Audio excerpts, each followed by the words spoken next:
So the next portion of the, I call it the business wheel of life, or we can call it today the leadership wheel of life.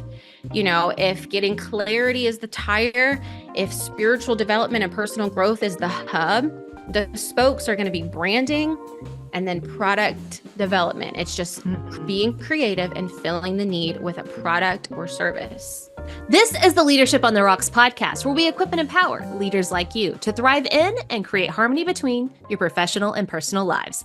I'm your host, Bethany Rees, and in today's episode, we're going to be talking with leader and entrepreneur Brittany Bruce about how to apply startup business best practices to start up and build momentum within your leadership influence. Brittany Bruce is an educator, podcaster, and founder of Well Done Women, a membership community that equips and trains Christian women to build and launch their businesses and ministries. All right, welcome to the Leadership on the Rocks podcast, Brittany. I'm so glad to have you. Yes, I'm super excited. Thank you for having me. This is going to be really fun. I am so excited for people to get to know you because I have known you almost a year now. We're going on a year. For this women entrepreneur thing that we're doing, Camp for Creatives, how to grow in our business, in our leadership, and in our ministries.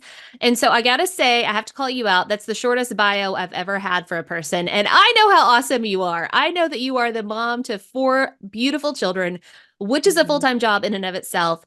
But you are a coach and a mentor to, I feel confident in saying, probably hundreds of people. And I don't know how you do it all. So will you give our listeners just a little bit more about you and just how awesome you are and where you come from with business and leadership? Yeah. Okay. Well, that's hopefully we have enough time, because not that I'm awesome, but I feel like when you hit your mid 30s, you have lived 9 lives. You have gone through a million different careers and paths. And so I grew up as a preacher's kid. So I was in ministry from day one. I knew that I always wanted to teach. So I went straight into education like we were teachers.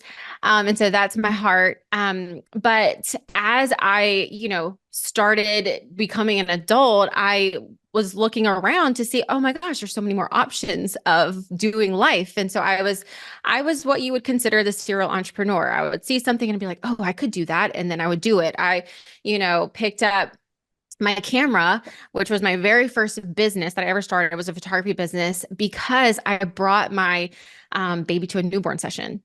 And he got his pictures taken, and my husband was like, hey, you could do that. And I'm like, you know what? I probably can. And so hold my baby, watch this. Right. And so that was my very first business that I ever started. And that led to teaching, because, I've always had a heart for teaching photography online. And that turned into coaching, and that turned into courses and membership programs. And that turned into hosting retreats and workshops. And it just kind of spiraled from there. I started Comfy Chic Boutique in a brick and mortar location in my hometown. And it was an online store, and doing all of that. A couple years ago, the Lord told me at the height of all of my success to let it all go.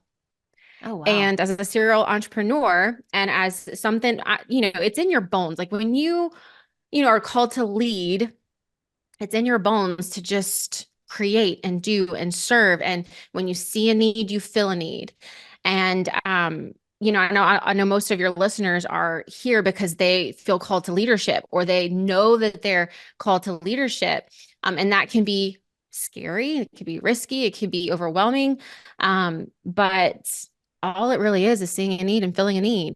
And that is that's just what I've been doing from childhood till today, is seeing a need, filling a a and so and why you do is such the a good job bio? Because that wouldn't fit in the little thing that you gave. I love it. But I'm so glad that you explained it, because everybody needs to know that you have so much experience. And I love the conversation that we're going to have today. We're really walking the parallels between business and leadership. And I think so often we see them as separate of, well, I'm in a leadership position, but I'm not really an entrepreneur. I maybe don't even have my own team, but there's still so many parallels. And so that's why I kind of want to confess why I wanted to have you on the podcast. Number one, you are just awesome and amazing, and you're a wonderful teacher. But I want to kind of confess my intent behind this. So I am from the camp that believes that leaders are great because they're creators. And I heard you mention that word, they create. And I Mhm. agree with you. They create better products, better services. They create better experiences and environments. They create better relationships and cultures. They create better teams and organizations. Listen to me just going on and on and on. But ultimately, they're creating even better communities. Yep. But, and I kind of have a big but here. So I think, Love big yeah, button. I love the puns. So I can't help but think that a lot of people in leadership positions aren't necessarily skilled in creating. Now, they may be skilled in organizing, they may be skilled in, plug and play systems, they may be skilled in operating the status quo, managing the what is, but they're not always good at creating the what can be. Hmm. And I think we've got to teach them how to be better at creating the what can be.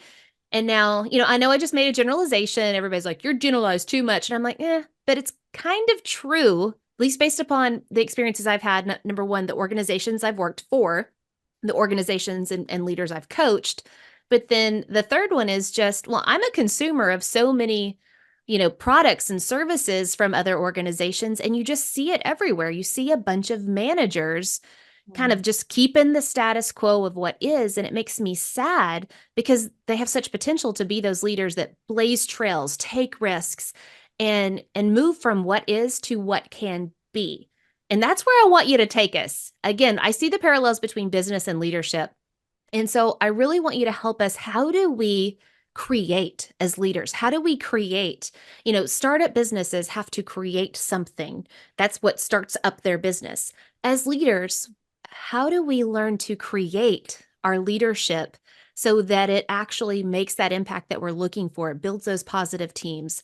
How to create something that doesn't exist yet? And so that's why I want to have you here, because I know that you can help us answer that question. You can teach us how to do this. And so I want you to kind of walk through those business applications, such as clarity, branding, marketing, all those things that we think, oh, that belongs with business. How do we apply Hmm. it to grow our leadership legacy? That's yeah. So I kind of mentioned it in my extended bio, is leadership, if we really boil it down, is seeing a need and filling a need. Mm-hmm. Is seeing a need and filling a need. And I think we overcomplicate, especially women, and you probably have a lot of women, female listeners.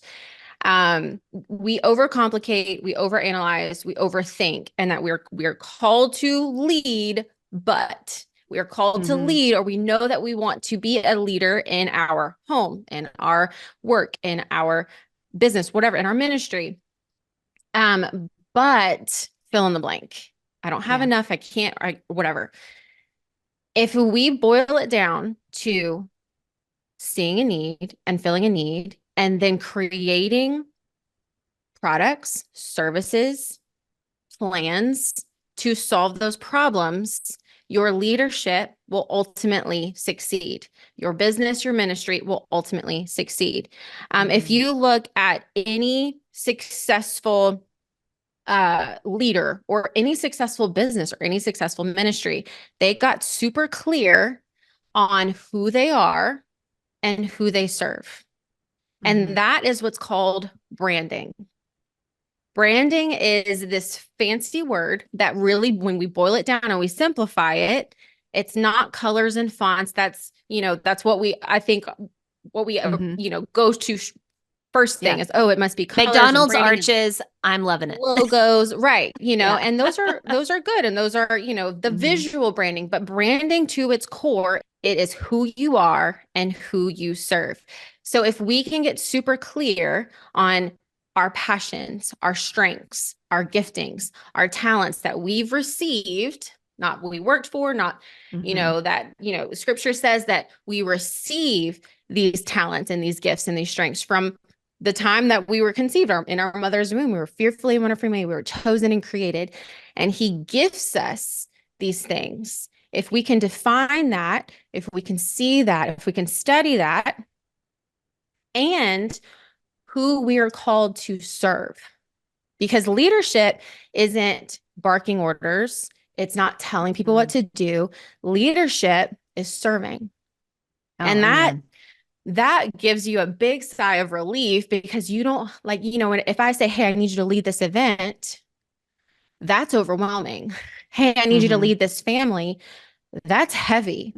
But if I say, hey, I need you to serve at this event or serve your family, you're like, okay, I can do that. I can Hmm. serve. And so, what I teach in Well Done Women, my business owners, if you want to really be successful in your business, you need to really define who you are, who God's created you to be, your passions, your giftings, your strengths, and who you serve, because everything that you're going to create outside of inside of your business is going to come from the pain points and the desires of the people you're called to serve.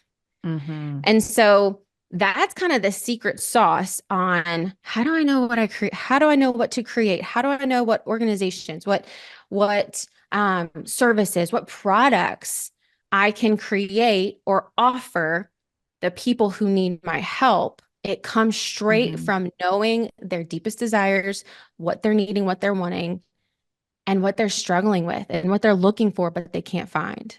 Yeah, it's so good. And the whole time you're talking, here's what I'm picturing is I feel like you were encouraging me into what are the talents and gifts that God has given you. And the thing that it made me think of is leaders, we're not cookie cutter. We do not have to be the same. We are not meant to be the same. And I know that on this podcast and so many other places that you go for leadership development, there's like best practices. Yes, there are essential universal best practices, for example, in how to communicate. But whenever you're leading a team, leading an organization, or heck, just leading your family and yourself, you are not going to be skilled at everything that that team needs. So, part of being a leader is recognizing your strengths and your constraints and saying, how can I solve this problem? And it may not be you physically solving the problem. You're meant to solve problem A, but maybe problem B, you're meant to be an advocate. You're meant to be the connector of that person to somebody else who can help somebody with that problem. You're meant to, here's one, expand the bottleneck that will help people overcome those obstacles that are making their work so much harder. And I love everything that you're talking about. As leaders, we have got to take time to reflect, ask God, God, who did you make me to be? What skills did you give me? Have him highlight those and step into those priorities in your leadership role, and then build a diverse team to help fill in the gaps for where you have those constraints. That's good leadership. And so branding, get it, girl. I love it. It's so good and we need it. Yeah, and I love what you said, really, really highlighting the strengths and the talents and the gifts that we already possess. And I think that, Mhm. as women, we minimize what we're capable of. Like we really do minimize because, we want to be humble and all the things. But like at the end of the Mhm. day, like we're offending God when we, push down the things that He's gifted us. And we Yes. minimize the strengths that we possess. I mean, the strengths of being resourceful, the strengths of being frugal, like those are gifts and strengths that we need to utilize in our leadership, and where we are weak and where we aren't as strong and where we Mhm. might, like, my brain does not work like my husband's brain. Like my husband, I'm like, the Lord knew what He was doing when He put us together, because I Mhm. am the creative, the visionary, the let's go, let's do it. And He's like, hold on, let's make sure we file our taxes right so you don't go to prison.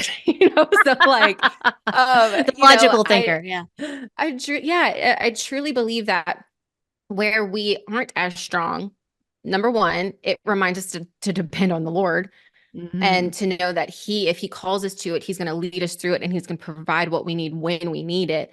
But also because we are called to be a community of, and the church, we're called to come together to do the Lord's will. We were never meant to do leadership or business or ministry alone.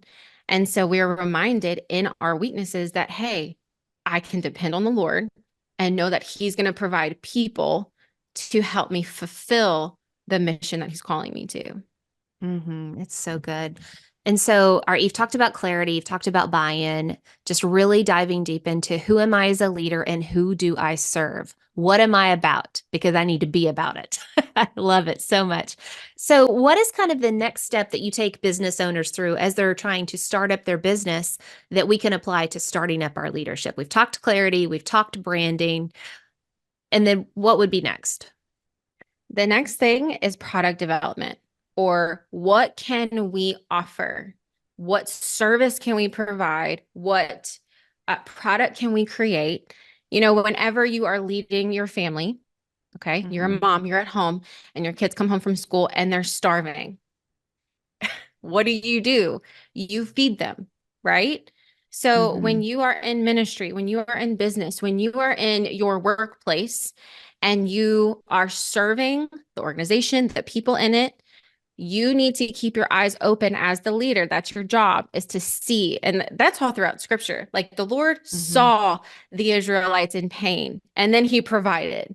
Jesus saw the people and then got the disciples together to heal them and cast out demons. I mean, that's the first thing, is to Mm-hmm. open our eyes and to see the problems and So good. use our wisdom, our creativity, our giftings, our strengths to solve the problem. Something that, if we're just using family as an example, I love to cook. I would say that is one of my passions. It's a part of my creativity. I don't know.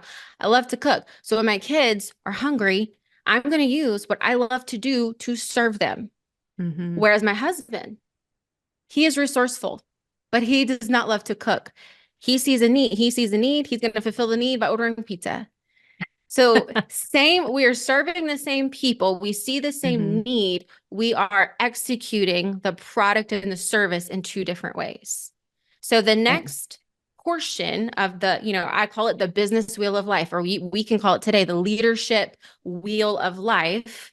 If getting clarity is the tire, if spiritual development and personal growth is the hub, the spokes are going to be branding and then product development. It's just Mm-hmm. being creative and filling the need with a product or service. Yeah, I love it. Step two, solving that problem. And you said that so many times. That is what's sticking out for me, solving the problem. And as I think of applying this to leadership, how do you notice the problem? Leaders can so often be stuck in meetings, stuck in their email. Oh my gosh, that's a real pain point for Mm-hmm. them. But so stuck in tasks where they don't get out and they're not visible and they don't talk to people and get feedback to be able to see the problem. And I know in business that, doing a lot of market research, who is, the people that you're serving, what problems do they have? You got to talk, you got to ask, you're doing polls, you're finding that out. As leaders, we have to do that exact same thing. Be visible, go out and find the people that you're there to serve and get some feedback. What are the pain points? Because you can't solve a problem you don't know exists. And I Yes. just love that you're pointing that out because it's so actionable too. Mm-hmm. We're there to solve the problem. I love it. And I love your idea of the whole wheel. Guys, visualize that wheel of what we're trying to do. So, will you explain the wheel again and then take us into the next one after developing the product and service? Okay. So think of a wheel, think of like a tire. The hub is Jesus. The hub is being connected to your faith, to the Lord, that's the hub, spiritual development, personal Mm-hmm. development, because if that is not on, nothing is going to work. Nothing is going Mm-hmm. to, the wheel will not spin if you don't have the hub. The outside, the tire, is the clarity, the vision, the knowing the knowing where you're going, who you're serving, all the things, the why behind what it is that you're doing. The spokes, we've got one spoke about branding, who you are and who you serve. The next one is product development. The next one is in the business world, what we call marketing. Or if Mm-hmm. you want to be in the leadership world, it's communicating. It's sharing the product and service that you created and reminding them that this is going to solve their problems, their struggles. Mm-hmm. This is going to fulfill their desires, because if you build it, they won't come. But if you build it and tell them about it, They will utilize the products and services. They will utilize what you have to offer. I think, and again, if we can just really boil this down to just like everyday life of feeding your kids, I can create the most amazing cookies that they've ever tasted. And but if I don't say, hey guys, I've got cookies, you said you were hungry, you said you wanted a treat, if I don't tell them, they're going to still be complaining about the fact that they're hungry. Mm-hmm. So the next phase is communicating and being clear in not only what you have, but how it's going to solve the problems and how it's going to fulfill the desires that they have. That is so good and so true. How often do we, in organizations buy a one size fits all program, or we're going for the magic bullet, the easy button, but then we're like, this is going to solve the problem, but then there's no training on it. We don't tell them how it's going to solve the problem, and all those things, all those initiatives that I'm thinking of.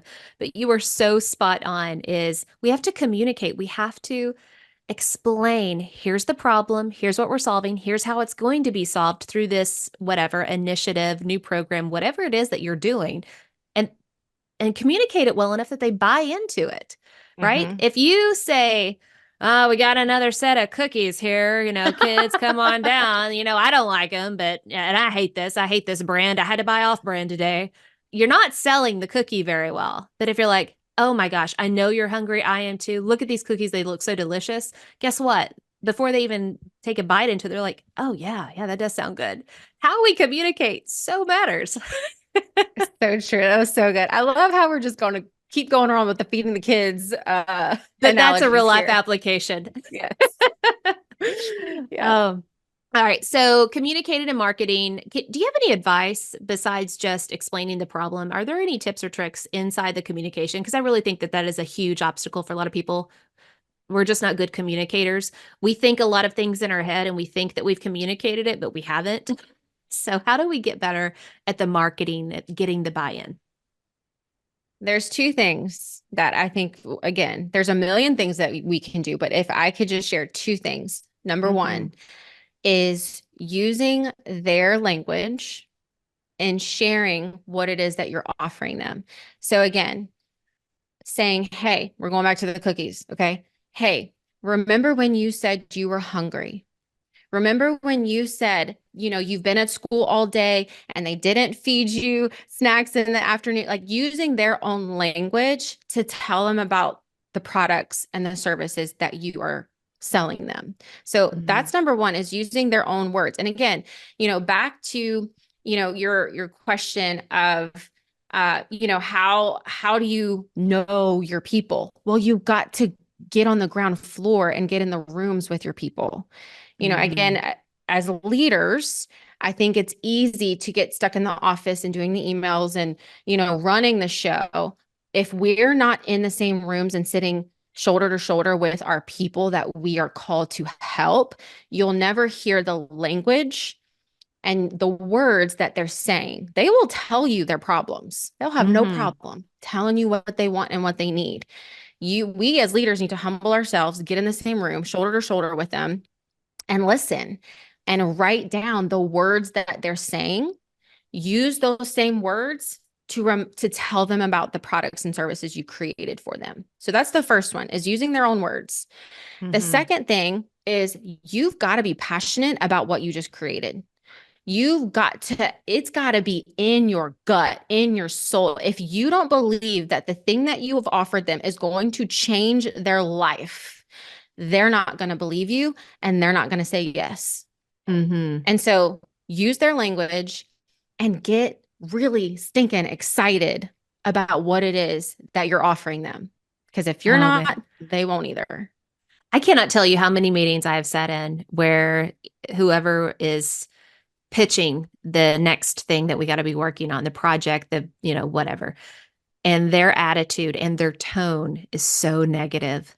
We got Mm-hmm. another mandate. We got another this, another that. And it just immediately deflates the whole room before you ever get into what the thing is in and of itself. And I love that you're bringing that out. So, leaders, I really hope that you're seeing the importance of the marketing, the communicating, the explaining and getting excited for it. And see, I told you that's why we had to have Brittany on this show. She is so knowledgeable about how to start up the business, and it applies to starting up leadership. So it's awesome. All right. Is there anything else with your wheel of business or wheel of leadership? So the way that I teach my Well Done Women girls is Mhm. the last phase is growth, because we don't want to stay where we are. In scripture, it Mhm. says to multiply. Faith is multiplication. And so we need to multiply, expand our audience, expand our reach, build more products, right? Get different avenues of marketing, trying different. And so the last spoke is growth. And so that's going to require you to get help.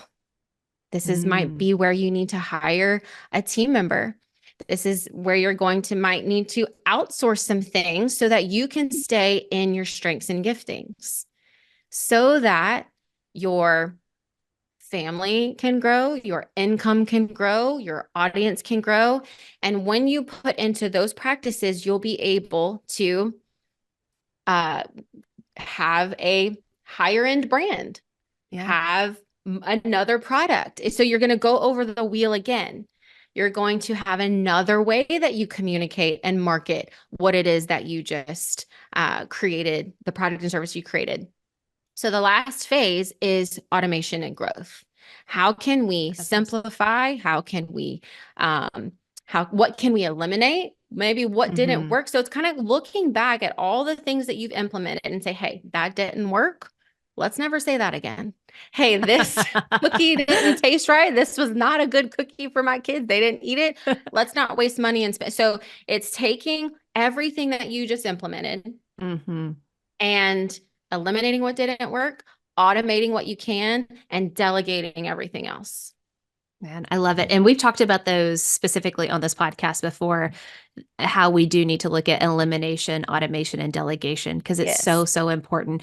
And Mhm. another thing, as you were talking, I was thinking about leaders, how our influence grows, right? We scale. And you Yeah. mentioned it perfectly. We're adding on the team, or we're getting more complex problems, or maybe we're promoted to a different leadership position. Now we're over a different group or a bigger team. And you got to work through it again. But you've got to know and learn how to be agile, because what skills you have today in your leadership position will not serve you 100% in the next one, because the role will be different. The Yep. requests of what you need, the attributes that you need to be successful in that next role will be different.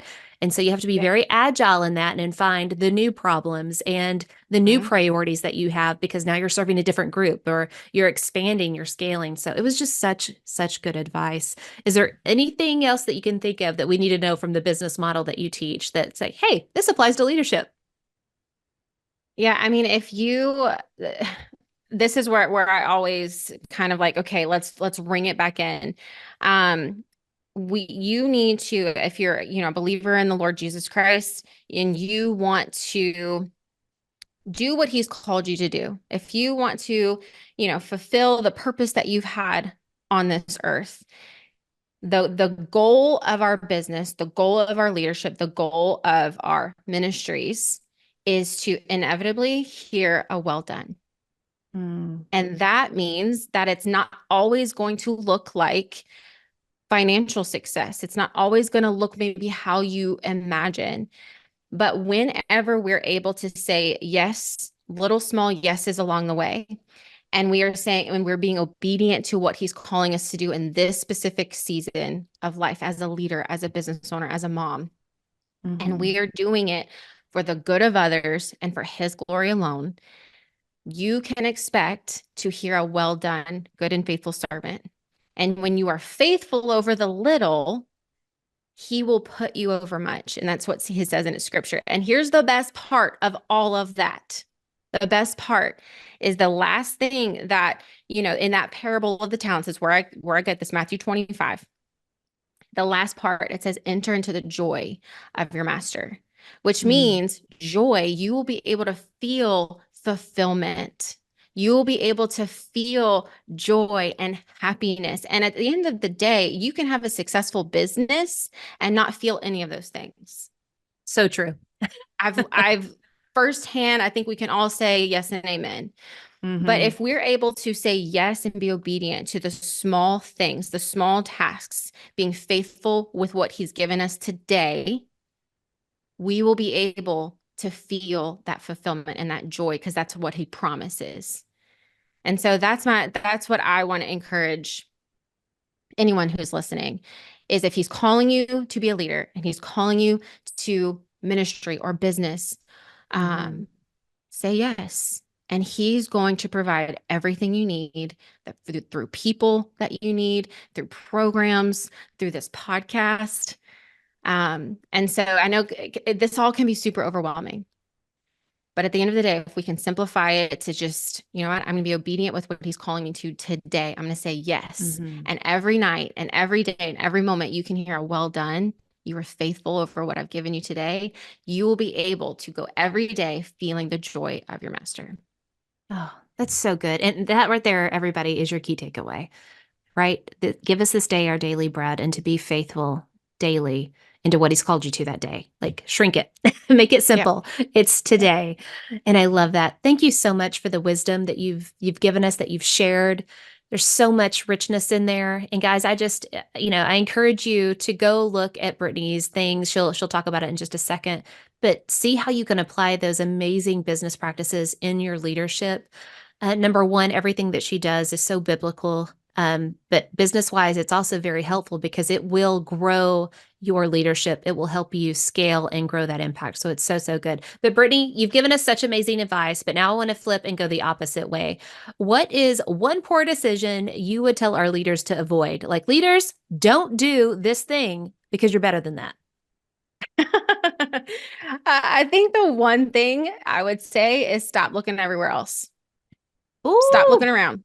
Stop ooh. looking, stop like get off of the Instagram for 5 minutes and get in your prayer closet. He will tell you what he's calling you to. And I mean, that's just advice for your whole life is just stop looking Mm-hmm. around. Stop doing what you could do. Like, I can do that. Look what she's doing. I can do that and start doing what you were created to do. So I will preach on that all day, every day, because I think we all fall Mm-hmm. short when it comes to just seeing what she's doing and just trying to do the same thing. But that's not like Yeah. God's not calling you to do that. He created And you for a new thing, a different thing. So And we have come full circle because it's kind of how we started, right? You were meant to create. He gave you special gifts and talents to do the thing. Don't worry about the other things. He'll bring people alongside you to help you with those yeah. things. So focus on what he's given you to do. Such good advice, and we really appreciate it. Where can our listeners go to learn more about you, your work, and Well Done Women? Okay. So we just launched a new website, welldonwomen.com. So they can go there. We have so many free resources. We've got Mm-hmm. an online beginner's guide to online business. We've got a YouTube channel. We have a podcast. We have a blog. We have a Facebook group. We have so many free resources that they can get plugged into and get started right now.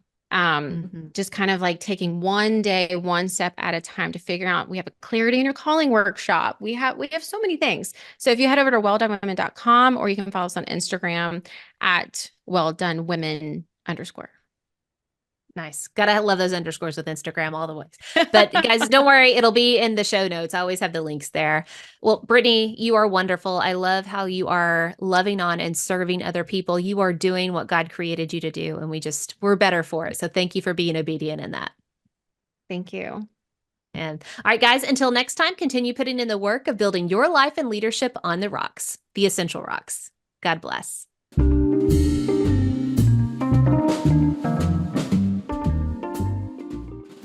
Remember, the most essential rock you can build your life and leadership on is the rock of Jesus Christ. Today, we have 2 Bible verses. The first is about our goal, and it comes from Matthew chapter 25, verse 21. Well done, good and faithful servant. You were faithful in little, I will put you over much. Enter into the joy of your master. The second verse is about our path, and it comes from Luke chapter 9, verse 1. He called his disciples together. He gave them power and authority, and he sent them out. Hey, it's Bethany again. If you're enjoying the Leadership on the Rocks podcast, be sure to subscribe and follow so you don't miss a single episode. Also, be sure to rate the show. We hope to earn 5 stars in serving you in leadership, and through your ratings, it'll help us get the word out about what we do here at Leadership on the Rocks. If you feel this podcast is helpful, be sure to share it with your friends, family, and coworkers, or anyone who wants to grow in leadership, but also have harmony between their work and home life. Thanks, and I'll see you again in the next episode.